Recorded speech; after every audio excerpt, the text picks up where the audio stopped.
महाराज की 100 थर्ड जस पदरा शब्द 3 चल रहा है।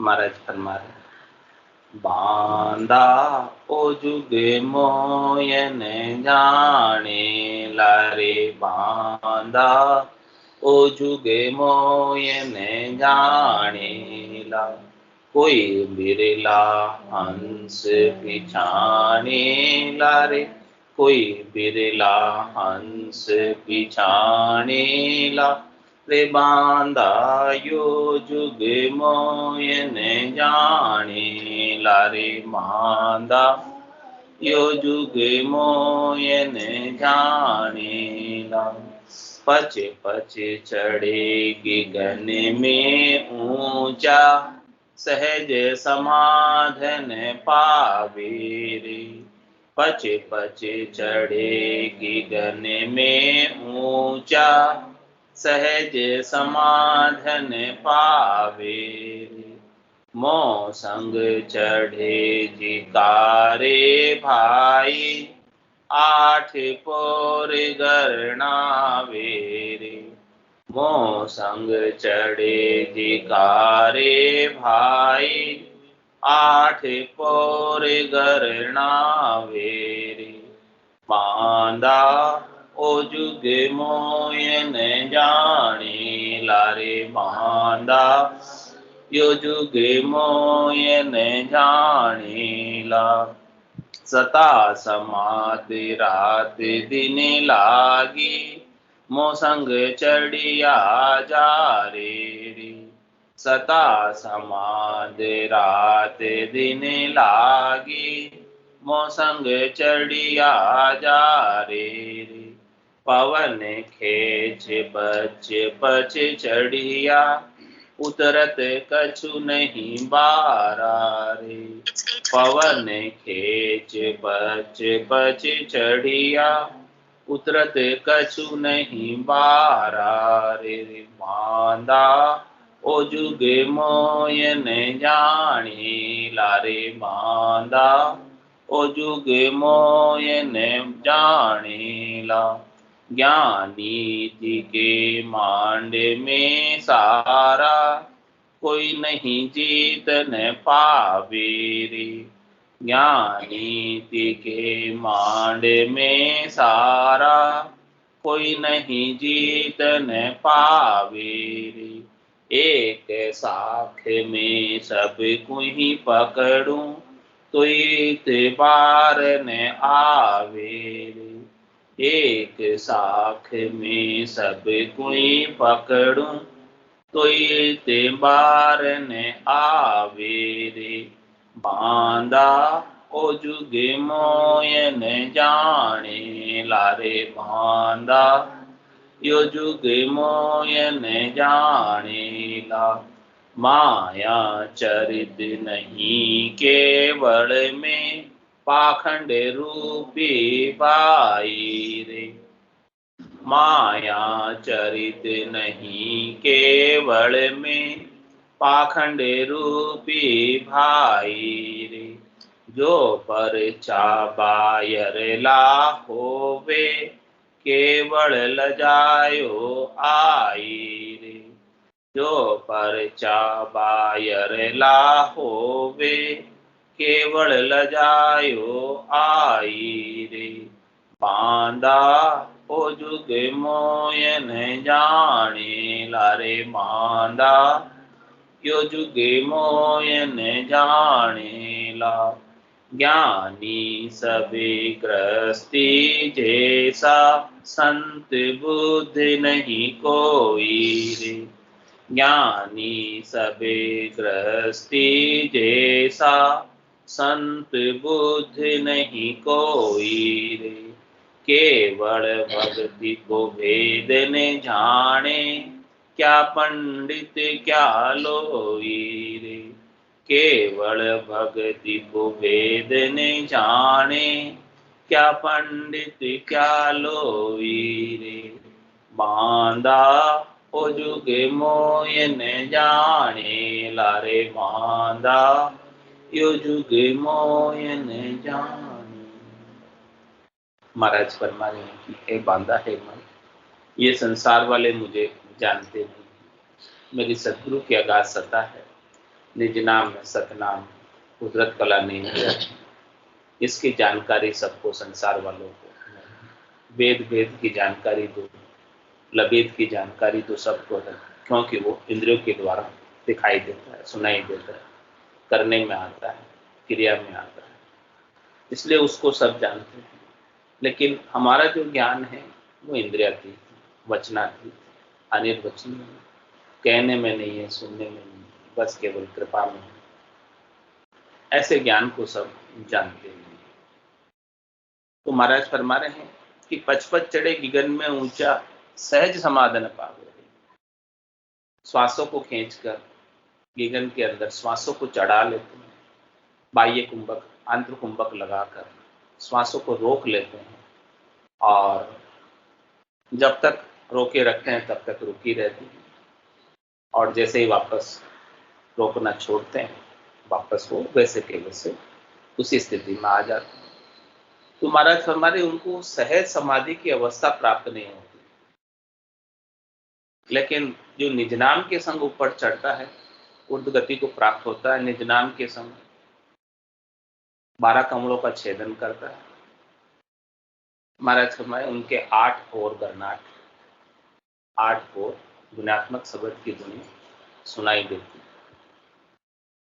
ऐसी गरनाट को सुनते हुए साधना करने वाला, भक्ति करने वाला जन मगन रहता है, मस्त रहता है, गरक रहता है, गरकाब रहता है, और किसी से कुछ भी नहीं कहता है। आनंद, अपने ही आनंद में, परमात्मा के नाम के आनंद में मगनता खुमारी छाई रहती। और महाराज आगे फरमा रहे हैं कि सता समाध रात दिन लागी, मोह संग चढ़िया जा रहे। जो मेरे ज्ञान के साथ चढ़े हैं, जिन्होंने मेरे ज्ञान का अनुसरण किया है, उसके अनुसार साधना की, उसके अनुसार घटपटों का अनुभव किया है, उसके अनुसार कमलों का छेदन किया है, उनके सबसे पहले ध्यान समाधि लगती है, ध्यानस्वृत्ति बनती है, और फिर ध्यान समाधि के बाद ब्रह्मांड के एरिया में जब शब्द आता है, त्रिकुटी के एरिया में जब शब्द आता है, तो ब्रह्म समाधि लगती है, जिसके अंदर प्राणी मात्र में सब ब्रह्म राम रूप ही दिखाई देने लगता है। दशरथ नंदन भगवान श्री राम ने भी विशिष्ट मुनि से ऐसा ज्ञान प्राप्त किया था, और उनके भी ऐसी ब्रह्म समाधि ब्रह्मांड के एरिया में लगी थी, तो उनको रावण भी अपने जैसा ही दिखाई देने लगा। तो दशरथ नंदन भगवान श्री राम ने वशिष्ठ मुनि से कहा कि मैं एक अपने हाथ से अपने दूसरे हाथ को कैसे काटूं, मैं उसे नहीं मार सकता, क्योंकि मुझे उनमें, रावण में भी वही ब्रह्म दिखाई दे रहा है जो ब्रह्म मेरे में। ऐसी ब्रह्म समाधि लगने की अवस्था है। उस अवस्था के अंदर सब जीवों के अंदर, प्राणी मात्र के अंदर, सचराचर जगत के अंदर ब्रह्म के सिवाय दूसरा और कोई नजर आता नहीं। तो ध्यान समाधि के बाद ब्रह्म समाधि लगती है, ब्रह्म समाधि के बाद इक्खर समाधि लगती है, और इक्खर समाधि के बाद सता समाधि लगी रहती है, रात दिन गर्जना, और कभी कभी शून्य समाधि की अवस्था आ जाती है। लेकिन सता समाधि तो रात दिन लगी, वो नहीं हटती, वो नहीं छूटती। तो सता समाधि रात दिन लागी, मोह संग चढ़िया जा। जो भी मेरे ज्ञान के साथ ऊंचे चढ़े, गिगन मंडल का आनंद प्राप्त किया, विदेही मंडल का आनंद प्राप्त किया, वो सता समाधि का आनंद ले रहे हैं, और वो हमेशा समाधि की अवस्था में रहते हैं, और सोते हैं तो भी समाध लगाकर सोते। लगाकर सोते मतलब लगी हुई है, लगाने की क्या आवश्यकता। खा रहे हैं, पी रहे हैं, उठ रहे हैं, बैठ रहे हैं, काम कर रहे हैं, सब जगह सता समाध लगी हुई है, सब जगह परमात्मा का भजन सुमिरन चल रहा है। एक पल भी परमात्मा के याद के बिना जाता है। हे नाथ मैं आपको भूलूं नहीं, ऐसा कहना भी नहीं पड़ता, ऐसा कहना भी नहीं पड़ता, भूल पाते ही नहीं, भूलना चाहो तो। सता समाध याद रखा, वो याद रखा, वो गरनाट, वो परमात्मा की ध्वनि साधना करने वाला, भक्ति करने वाला जन सुनता है। ऐसे वो परमात्मा की वाणी, वो परमात्मा की आवाज, उस आवाज को साधना करने वाला जन सुनकर याद करता, याद रखता है। वो नाम का सुमरन कर रहा है चाहे नहीं कर रहा है, फिर भी वो दुनियात्मक शब्द परमात्मा की वाणी सुना ही ले रहा है। करने वाला तो भूल जाता है। हाँ, कहने वाला तो भूल ही जाएगा। वो तो नहीं करने से भूल जाएगा। वो कहेगा कि मैं भूलूं नहीं, लेकिन उसके हाथ में नहीं, वो खाली उनका कहना है, परमिशन है, कहना है, लेकिन भूल जाते हैं। लेकिन इसमें सता समाज जिसके जागृत हो गई है, वो तो भूल पाता ही नहीं, भूलना चाहे तो भी नहीं भूल सकता। वो चाहे कि मैं भूल जाऊं, ये क्या हो गया, अब मैं नहीं जाना चाहता परमात्मा, नहीं जाना पड़ेगा, अब नहीं रुक सकता। जिसके जागृत हो गया उसको अब जाना पड़ेगा, ये तीन लोगों में अब नहीं रह सकता, अब रहने की आज्ञा नहीं है, क्योंकि सतगुरु की आज्ञा हो गई उसे, निज नाम जागृत हो गया, तो अब चौथे देश में जाना ही जाना। सता समाज जाग गई, मतलब अब चौथे देश में जाने का पट्टा तिथि निश्चित है। जादिन महर भई सतगुरु की सता उदय गई, तादिन तिथि लिखी केवल की ताम में कसर न कोई। महाराज कहने कोई कसर वाली बात नहीं, कमी वाली बात नहीं है, अब जाना तय है, अब रुकना चाहे कि नहीं, अब नहीं रुक सकता। ऐसी स्थिति है महाराज कहने कि सता समाज रात दिन लागी मोह संग चढ़िया जा रहे थे। जो इस प्रकार से मेरे ज्ञान के साथ ऊपर चढ़े हैं, उनके रात दिन सता समाज गर्जना कर, नौपत बाजे नाम की दिन रात एक साथ, एक सरीकी नाम की नौपत, नाम के बाजे बजते रहते हैं। मुरली बीन बजे सुरनाई, शंखरी गौर गिगन गर छाई, अनहद जालर का जनकार, रोम रोम बोले निरंकार, रोम रोम से हुई रही निरंकार जुनकार, निस्वासत आठों प्रहर राम चरण एक साथ, उठत बैठत जागता सुतई सिमरण होई, रामचरण निरंकार दुनि बायर लखे न।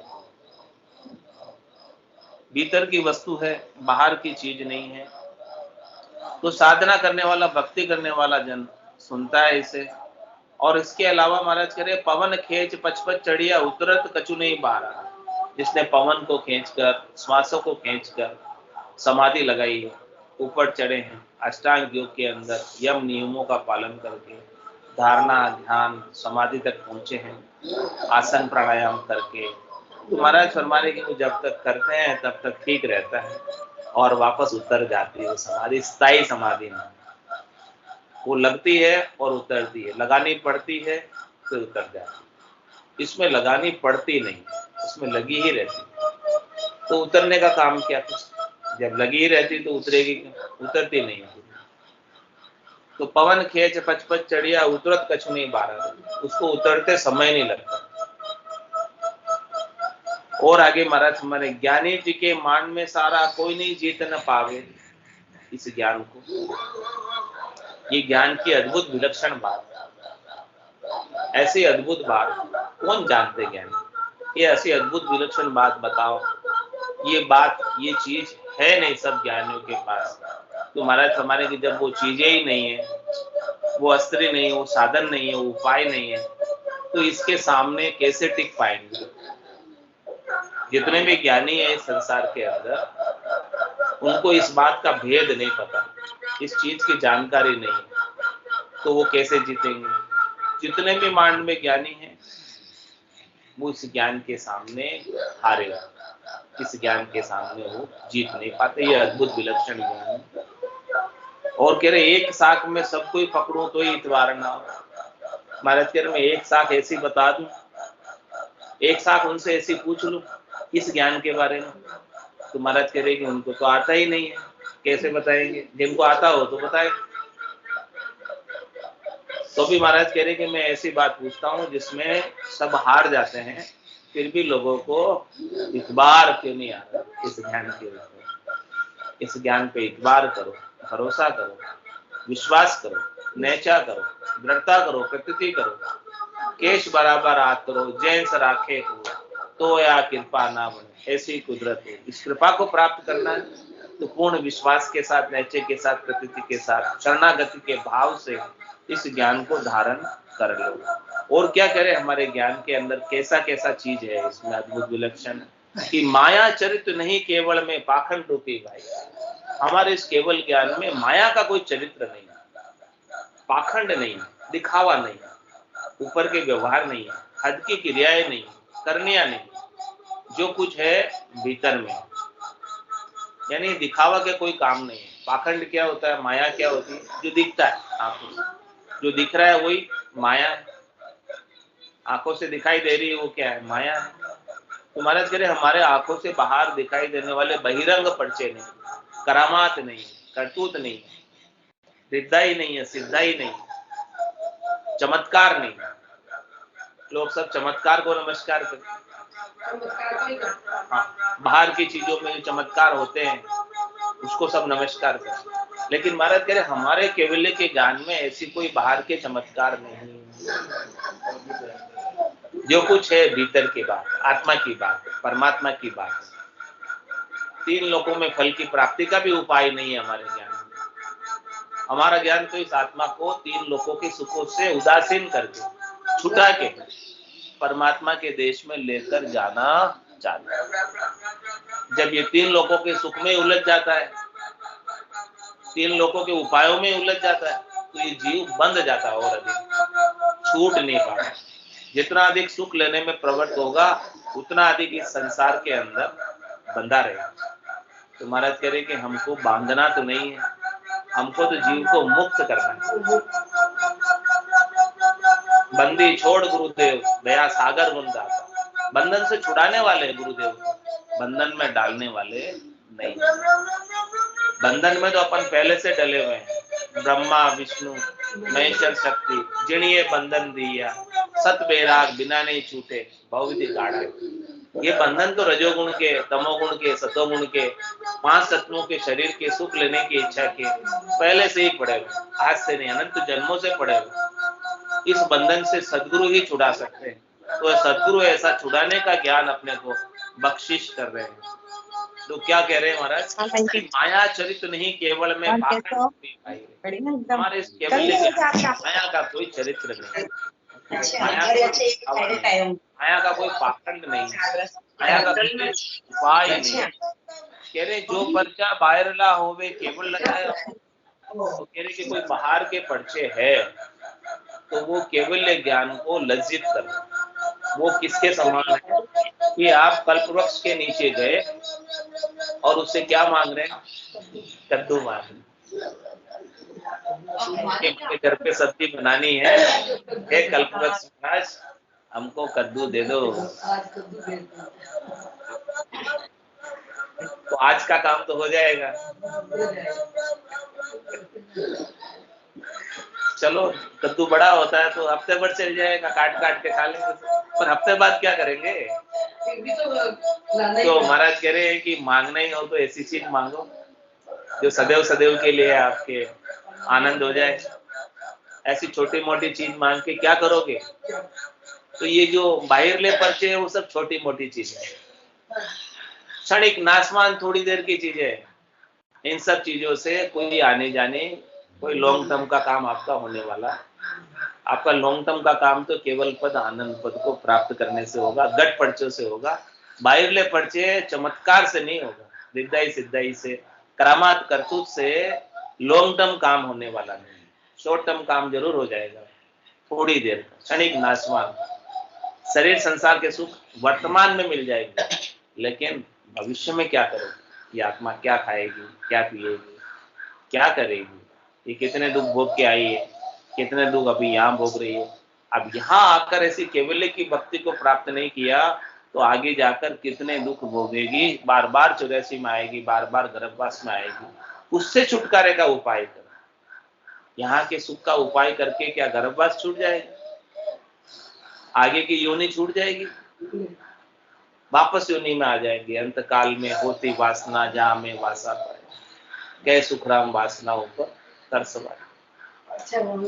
वापस वही सब कार्यक्रम वापस चालू हो जाए, वापस सुख दुख सब वही चालू हो जाए। तो महाराज कह रहे बार बार के सुख दुख, पुनरपि जन्नम पुनरपि मरणम पुनरपि जननी जठराशयनम, ये कितने समय तक चलता रहेगा ये चक्र, कब ये रुकेगा नहीं क्या। तो महाराज कह रहे हैं कि ये बाहर के पर्चों में उलझे रहोगे, करामात कर तू दिद्दाई सिद्धाई में, तो ये गर्भवास छूटने वाला नहीं है। इन लोगों के दुख छूटने वाले नहीं, इन्हीं की माया के अंदर उलझे रहोगे। तो इस ज्ञान को कोई धारण करके और बाहर के पर्चे दिखाता है तो महाराज हमारे वो केवल ज्ञान को लज्जित कर, उसकी वैल्यू नहीं समझ रहा। ये बाहर के पर्चों से कहीं अधिक मूल्यवान, कहीं अधिक कीमती, इस ज्ञान की वैल्यू नहीं करके बाहर के पर्चों की वैल्यू कर रहे, करामात करतुत हृदय सिद्धि की वैल्यू कर रहे, उसको अधिक मान रहे। इसका मतलब केवल ज्ञान का घोर अपमान, पहचान नहीं, क्या अपमान नहीं, घोर अपमान। जो चीज अद्भुत विलक्षण है, स्थायी है, हमेशा हमेशा की है, उसकी वैल्यू नहीं गिन के क्षणिक चीज की वैल्यू को गिन रहे हो। बुद्धि में महत्व क्षणिक चीज का, नाशवान चीज का। इसका मतलब केवल ज्ञान का घोर अपमान, लज्जित करना है उसको। इसलिए महाराज कह रहे हैं जो बाहिरला पर्चा होवे केवल लजायो पाई है, और ज्ञानी सभी ग्रस्त जैसा संत बुद्धि नहीं करे। संसार के अंदर जितने भी ज्ञानी 52 अक्षरों, अनेक प्रकार के ज्ञानी, अनेक प्रकार के ज्ञान है संसार में, वो सब किस प्रकार से है महाराज कह रहे हैं, ग्रस्त जैसे। दो प्रकार के संसार में होते हैं, एक तो ग्रस्त होते हैं, दूसरे वैरागी। ग्रस्त कुल में रहते हैं, परिवार में रहते हैं, और जो वैरागी होते हैं वो घर छोड़ देते हैं। तो महाराज फरमाने हैं कि ज्ञानी किस प्रकार से, कुल में रहने वाले, माया और ब्रह्म का ही उपाय करते हैं, माया और ब्रह्म का ही संग करते हैं, और माया और ब्रह्म से ही सुख चाहते हैं। 3 लोकों में फल की प्राप्ति के सारे उपाय करते हैं। तो जो 3 लोकों में रहना चाहते हैं, यही सुख पूर्वक यही उपाय करना चाहते हैं, वो सब गृहस्थी के समान है। उनको गृहस्थ में ही रहना है, उनको कुल परिवार में ही रहना है, उनको बार बार जाना है और बार बार आना है, कुल उनका छूटने वाला नहीं है। तो जितने भी ज्ञानी हैं 52 अक्षरों के ज्ञान वाले, वो सब महाराज कह रहे हैं कि ग्रस्त जैसे हैं, संत बुद्धि नहीं, संत बुद्धि नहीं। संत बुद्धि यानी बुद्धि के ऊपर विवेक जागृत हो जाना कि यहाँ पर जितनी भी चीजें हैं वो सब नाशवान है। शरीर उमा कहत में अनुभव अपना, सत हरि भजन जगत सब सपना। उमा कहते थे लोग अभागे, तज हरि भजन विषय। जो संसार में सुखों की व्यवस्था कर रहे हैं वो तो विषयों से और अनुराग बढ़ा रहे, विषयों से और हेत बढ़ा रहे, विषयों से मोह कर रहे, आसक्ति कर रहे, उन्हीं का उपाय कर रहे। लेकिन वो सत्य तो नहीं है, सत्य तो हरि का भजन, अपने सत्स्वरूप का बोध है, आनंद स्वरूप का बोध है। तो केवल भक्ति को भेद न जाने, क्या पंडित क्या लोग। कह रहे महाराज जी केवल की भक्ति जो अपने स्वरूप का बोध कराती, सच्चे स्वरूप का, आनंद स्वरूप का बोध कराती, और वो आनंद भीतर में प्रदान करती है, उस भक्ति का भेद नहीं है। 52 अक्षरों के ज्ञान के अंदर ही लगे और 52 अक्षरों के ज्ञान के अंदर ही खोजते हैं, उसका अर्थ कर कर जानना चाहते हैं। लेकिन महाराज कह रहे हैं कि ज्ञानी अर्थ माय सो सोजे, यो अर्थासुई न्यारो। क्यों कर मिले पंडित को साहेब सस्वरूप विचार। इस सस्वरूप का विचार ज्ञानियों को, पंडित को कैसे मिलेगा, किस प्रकार से मिलेगा। वो अर्थों में खोजते,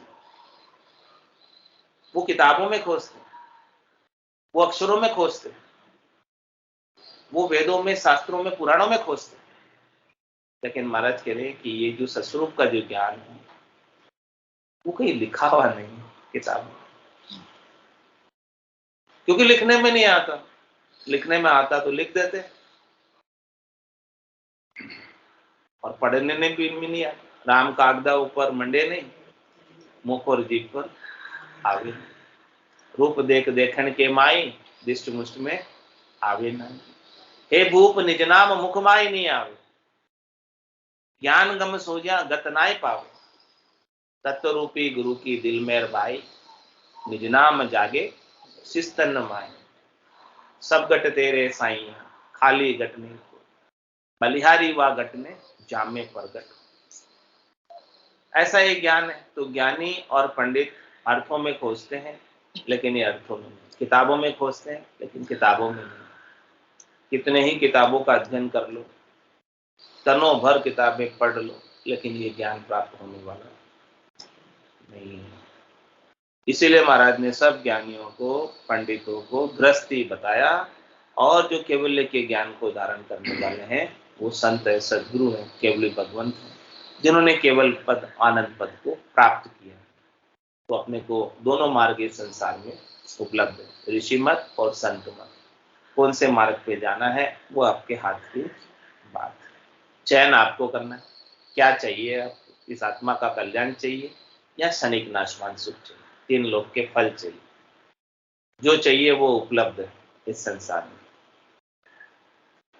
तो महाराज क्या कह रहे हैं, ज्ञानी सबे ग्रस्त जैसा, संत बुद्ध नहीं कोई रे, केवल भक्ति को भेद। ये केवल की भक्ति का भेद जब तक नहीं मिलेगा, और भेद किन से मिलेगा, संतों से। जिन्होंने उस पद को प्राप्त किया वही भेद दे सकते, जिन्होंने जाना ही नहीं वो कहां से भेद देंगे। भेद सहित ज्ञान घटाओ, प्रेम भाव नैचो मन, मोक्ष मिलन की यही उपाय, दूजी नहीं शिष्ट। हर वस्तु में भेद, हर चीज में भेद, बारीकी, गहराई, गहराई में उतरना। जब तक उसकी बारीकी में, गहराई में नहीं जाओगे, ऊपर ऊपर से कोई चीज हाथ लगने वाली। भेदा भेद में भेद है, किम दर्शाओ तो कह रहे महाराज, भेद के अंदर भी भेद है, उसमें भी भेद है, उसमें भी भेद, एकदम बारीकी, नीचे तक जाना पड़ेगा, तय तक, तब जाके वो चीज हाथ लगती, तब वो चीज मिलती है। ऐसी चीज मिलने वाली नहीं है। तो कह रहे मैं तो भगत करूं उन पद की ताकू ईस न पाए। कहते हैं अद्भुत विलक्षण बात बता रहे, मैं तो भगत करूं उन पद की ताकू ईस न पायो रे, समझ बिना कोई नहीं माने, सुनिया इचरज आए। सब लोगों को आश्चर्य होता है कि देखो ये कैसा पद है, अद्भुत विलक्षण है, जिसको महाराज ने प्राप्त किया है उसको भगवान शंकर भी नहीं पा पाए अभी तक, आपको ईस न पाए। भगवान शंकर भी राम जी का नाम ले रहे रोज, फिर भी उनको नहीं मिला। आज भी त्रिलोकी में मौजूद है। और महाराज कह रहे हमको वो पद, ऐसा पद है वो, अद्भुत विलक्षण, वो करनी में नहीं है, क्रिया में नहीं है, वो कर्ता का नाम नहीं, कर्ता का नाम लेने में आता है, कर्ता का नाम जो लेने में भी नहीं आता है। ऐसी चीज प्राप्त होवे तब जाके वो आनंद पद में जाए। लेकिन क्या कह रहे हैं महाराज, सूक्ष्म चीज को प्राप्त करने के लिए सूक्ष्म बनना पड़ता है। लेकिन सूक्ष्म कौन बनना चाहेगा, कोई बनना चाहता नहीं। अपने अहंकार को, अपने अभिमान को, अपने गर्व को, अपने गुमान को, अपने वर्चस्व को, अपने पद को, अपनी प्रतिष्ठा को कोई छोड़ता नहीं। क्या करें, जब तक अपने पद, प्रतिष्ठा, गर्व, गुमान, अहंकार, अभिमान, इन सब को छोड़ोगे नहीं, तब तक ये सूक्ष्म चीज हाथ लगने वाली। महाराज के बड़े बड़े को नहीं मिलता, लेकिन जो छोटा सब छोड़ के आ जाता है उसको मिल जाता है। ऐसा ही ज्ञान। तो ऐसी अद्भुत विलक्षण चीज है जिसमें अहंकार, गर्व, गुमान को सबको उतार के, अपनी पढ़ाई को, अपनी होशियारी को, अपनी चतुराई को, सबको छोड़ दो। कोई भी अभिमान रह गया, कोई भी अहंकार रह गया, तो महाराज फरमान उस पद से वंचित रह गया, उस पद में मिल नहीं पा, क्योंकि इसमें कोई करनी है नहीं। और कुछ भी करनी क्रिया करोगे तो करनी क्रिया करने का कृतत्व अभिमान आए बिना रहता नहीं। और इस ज्ञान के अंदर कोई करनी क्रिया है ही नहीं, बेकरने की चीज। ज्ञान का बोध, सत्स्वरूप का बोध है, आनंद स्वरूप का बोध, जो सद्गुरु की कृपा से प्राप्त होता है बोध, इसके बिना प्राप्त होता है, अपने करने से नहीं होता। मोहबल कर्म न जावे हो प्रभु जी, मोहबल कर्म न जावे, आगे किया दिखे किन पारा, अब ही बहो गया। ये कर्म भी जो है अपने बल से नहीं जाता, सदगुरु की कृपा होवे और ऐसा निज नाम सतनाम कुदरत कला नेंचर जागृत होवे तो इसी से ही सारे कर्म कटेंगे। दुनियात्मक शब्द से ही संचित कर्म कटने वाले, इसके बिना कटने वाले नहीं। तो महाराज आगे फरमा रहे हैं, समझ बिना कोई नहीं माने, सुनिया इचरच आवे। ऐसी समझ आए बिना कोई मानते नहीं, और कोई सुनते हैं तो उनको भी आश्चर्य होता है कि देखो कैसी बात बता रहे हैं। मोख मोख कहता सब कोई, सो ओ मार्ग। कह रहे महाराज जी मोक्ष की बात तो सब करते हैं, लेकिन वास्तविक मोक्ष क्या है, परम मोक्ष क्या है?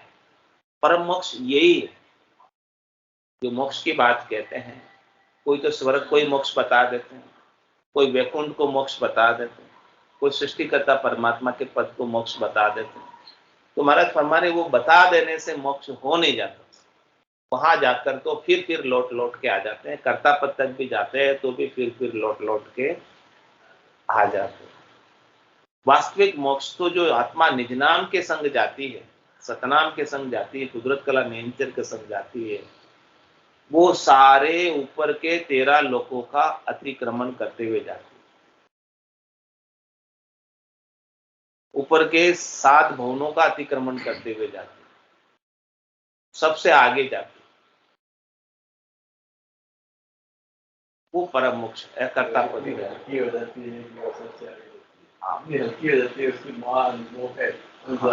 बिल्कुल हल्की होके ही जाती है, यहाँ सब कुछ उतार के जाती है। कर्मों का बोझ यहाँ से उतार के जाती है, पाप पुण्य का बोझ यहाँ से उतार के जाती है, अभिमान अहंकार का बोझ उतार के जाती है, राग द्वेष का बोझ उतार के जाती है। ये सारे बोझ तो अपने उठा रखे हैं, इस बोझ के साथ कैसे वहां जाने का रास्ता कितना है? राई के दाने के 20वें भाग के बराबर, इतना बारीक सूक्ष्म रास्ता। उसके लिए कितना सूक्ष्म बनना पड़ेगा, कितना जीना बनना पड़ेगा, तब न वहां जा पाओगे। इसके बिना तो नहीं न जा पाओगे। बोलो राम सतगुरु देव जी महाराज, परम दयाल सतगुरु सुखराम जी महाराज, आनंद श्री सतगुरु सुखराम जी महाराज के ज्ञान सतगुरु भगवान केवली भगवंता ने धन्य हो जीवा तारण जहाज धन्य हो मोक्ष के मालिकान अनंत कोटि संतान राम सभा में राम